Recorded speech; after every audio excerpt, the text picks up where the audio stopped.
At one of the largest international youth hockey tournaments in the world, the Vermont Flames put on an impressive showing, winning the championship for their bracket. One of their opponents was also making a dream run of their own, but for a very different reason. Here's NBC5's Tyler Boronsky.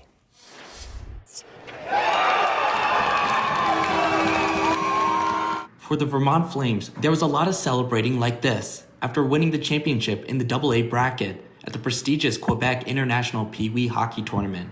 Known as one of the elite events in youth hockey, they were the first Vermont team in the history of the contest to win it all. But one core memory won't be the medals and trophies.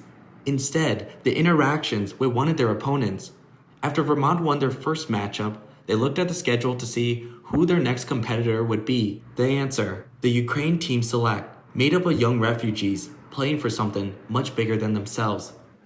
It's pretty hardcore to listen, these coaches, what these kids has to go through. Flames head coach David Pavlik had a team meeting before the game to educate his players on what those kids were going through. Just to be very nice to them of what they're going through. Because the coach is serving in the war right now. He had to fly back that day to go fight in the war.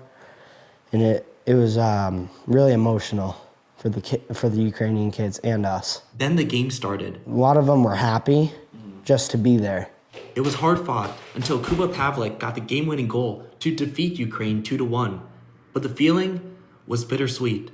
Hey, we just beat Ukraine, but on some of their minds were like, what is those kids gonna do now? What's the next step for those kids? The goalie was really sad, giving a big hug after, started crying. Vermont also wore purple and teal blue jerseys in awareness of suicide prevention in honor of Kuba's brother who committed suicide.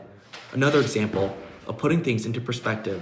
The young kids are the kids who can change their lives, right? They're the ones who can prevent this. They're the ones who can talk about this. And for us to bring that on the stage with the jerseys, show the support, hopefully it will make a change. Because at the end of the day, the game is, well, just a game. We're not here just to create hockey players, we're here to create great human beings. In Berlin, Tyler Bronsky, NBC5 News. A great story there.